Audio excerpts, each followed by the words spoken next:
Balachandra M Shri Siddaganga ಮಠ.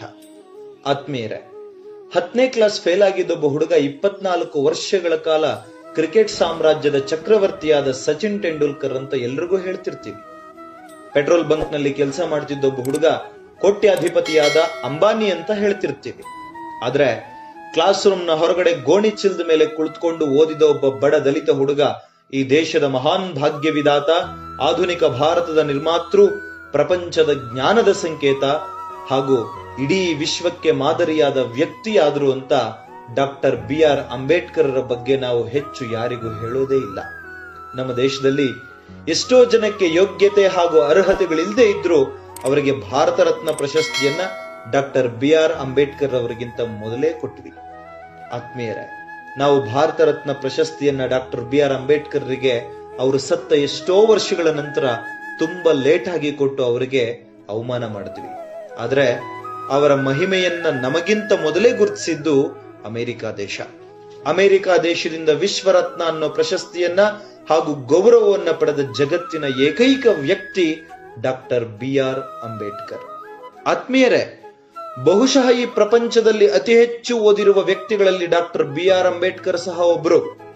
ಪ್ರಪಂಚದ 10 ಜನ ಮಹಾಜ್ಞಾನಿಗಳ ಸಾಲಿನಲ್ಲಿ ಅಂಬೇಡ್ಕರ್ ಅವರದ್ದು ಮೊದಲ ಹೆಸರು. ಪ್ರಪಂಚದ 70 ದೇಶಗಳ ಸಂವಿಧಾನಗಳನ್ನು ಅಧ್ಯಯನ ಮಾಡಿದ ಜಗತ್ತಿನ ಏಕೈಕ ವ್ಯಕ್ತಿ ಡಾಕ್ಟರ್ BR ಅಂಬೇಡ್ಕರ್. ಬಡತನದಲ್ಲಿ ಹುಟ್ಟಿ ಹೆಜ್ಜೆ ಹೆಜ್ಜೆಗೂ ಅವಮಾನಗಳನ್ನ ಸಹಿಸಿಕೊಂಡು ತನ್ನ ದೇಶದ ದೀನ ದಲಿತರನ್ನ ಉದ್ಧಾರ ಮಾಡೋದಕ್ಕೆ ವಿದೇಶಗಳಿಗೆ ಹೋಗಿ 52,000 ಪುಸ್ತಕಗಳನ್ನ ಓದಿ ಮತ್ತೆ ವಾಪಸ್ ಭಾರತಕ್ಕೆ ಬಂದು ಭಾರತದಲ್ಲಿ ಶಿಕ್ಷಣದ ಕ್ರಾಂತಿ ಮಾಡಿದ ಮಹಾಪುರುಷ ಡಾಕ್ಟರ್ BR ಅಂಬೇಡ್ಕರ್. ತನ್ನ ಇಡೀ ಜೀವನದಲ್ಲಿ ಸಾಯುವವರೆಗೆ ಒಂದೇ ಒಂದು ಕೆಟ್ಟ ಚಟಗಳಿಗೆ, ಮಾದಕ ದ್ರವ್ಯ ವ್ಯಸನಕ್ಕೆ, ಬೀಡಿ, ಸಿಗರೇಟ್, ಮದ್ಯ, ಮಾಂಸ, ಹೆಣ್ಣು, ಹೊನ್ನು, ಮಣ್ಣುಗಳಿಗೆ ಬಲಿಯಾಗದೆ ಸದಾ ತನ್ನ ದೇಶದ ಹಿತಚಿಂತನೆಯನ್ನೇ ಮಾಡಿದ ವ್ಯಕ್ತಿ ಡಾಕ್ಟರ್ BR ಅಂಬೇಡ್ಕರ್. ಬಡ ದಲಿತ ಕುಟುಂಬದಲ್ಲಿ ಹುಟ್ಟಿದ ಈ ಮಹಾತ್ಮನ ಕ್ವಾಲಿಫಿಕೇಶನ್ ಗೊತ್ತಾ ನಿಮಗೆ? BA India, MA PhD DSc America, MSc LLB bar at law London, LLD Columbia, DLitt Osmania university, political science Germany. ಕಡು ಬಡತನದಲ್ಲಿ ಹುಟ್ಟಿ ಶಾಲೆಯಿಂದ ಹೊರಗೆ ಗೋಣಿ ಚೀಲದ ಮೇಲೆ ಕುಳಿತು ಮೀಸಲಾತಿ ಇಲ್ಲದ ಆ ಸಂದರ್ಭದಲ್ಲಿ ಕಷ್ಟಗಳ ಪರಂಪರೆಗಳನ್ನ ದಾಟಿದ ಭೀಮರಾವ್ ಅತ್ಯಂತ ಎತ್ತರಕ್ಕೆ ಬೆಳೆದು ಅಂಬೇಡ್ಕರ್ ಅನ್ನೋ ಮಹಾವ್ಯಕ್ತಿಯಾದ್ರು. ಆದ್ರೆ ನಮ್ಮ ದೇಶಕ್ಕೆ ಸ್ವಾತಂತ್ರ್ಯ ಬಂದು 74 ವರ್ಷಗಳು ಕಳೀತಾ ಇದ್ರು ಒಬ್ಬರೇ ಒಬ್ರು ಸಹ ಇದುವರೆಗೆ ಇಷ್ಟೆಲ್ಲ ಅನುಕೂಲಗಳಿದ್ರು ಅಂಬೇಡ್ಕರ್ ಪಾದದ ಧೂಳಿನಷ್ಟು ಬೆಳೆಯಲಿಲ್ಲ. ಯಾಕೆ? ಆತ್ಮೀಯರೇ, ಅಂಬೇಡ್ಕರ್ರಿಗೆ ಈ ದೇಶದ ಕೆಲವರು ಮಾಡಿದ ಅವಮಾನ ಅಷ್ಟಿಷ್ಟಲ್ಲ. 52,000 ಪುಸ್ತಕಗಳನ್ನ ಓದಿ ಪ್ರಪಂಚದ ಮಹಾಮೇಧಾವಿ ಅನ್ಸ್ಕೊಂಡು ಭಾರತಕ್ಕೆ ಬಂದು ಇಲ್ಲಿ ಬದಲಾವಣೆ ತರಬೇಕು ಅಂತ ಭಾವಿಸಿ ಚೌದರ್ಕೆರೆಗೆ ನೀರು ಕುಡಿಯೋದಕ್ಕೆ ಹೋದ್ರೆ ದಲಿತರು ನೀರು ಮುಟ್ಟಿದ್ರೆ ಮೈಲಿಗೆ ಆಗುತ್ತೆ ಅಂತ ಕಲ್ಲುಗಳಿಂದ, ದೊಣ್ಣೆಗಳಿಂದ ಆ ಮಹಾನುಭಾವನನ್ನ ಅಟ್ಟಾಡಿಸ್ಕೊಂಡು ಮೈಯೆಲ್ಲ ರಕ್ತ ಬರಂಗೊಡಿದ್ರು.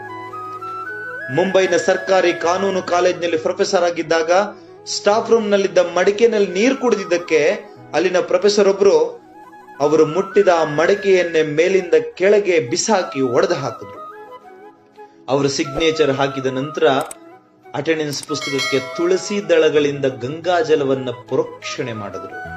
ಕಾನೂನು ಪಾಠ ಮಾಡೋದಕ್ಕೆ ಅಂತ ಕ್ಲಾಸ್ ರೂಮ್ ಒಳಗಡೆಗೆ ಹೋದ್ರೆ ವಿದ್ಯಾರ್ಥಿಗಳೆಲ್ಲ ನಮಗ್ ಮೈಲಿಗೆ ಆಯ್ತು ಅಂತ ಎದ್ದು ಕ್ಲಾಸ್ ರೂಮ್ ನಿಂದ ಹೊರಗಡೆ ಓಡೋದ್ರು. ಅಷ್ಟೇ ಅಲ್ಲ ಆತ್ಮೀಯರೇ, ಬಾಡಿಗೆ ಮನೆ ಹುಡುಕೋದಕ್ಕೆ ಹೋದಾಗ 3 ತಿಂಗಳು ಅಲೆದ್ರು.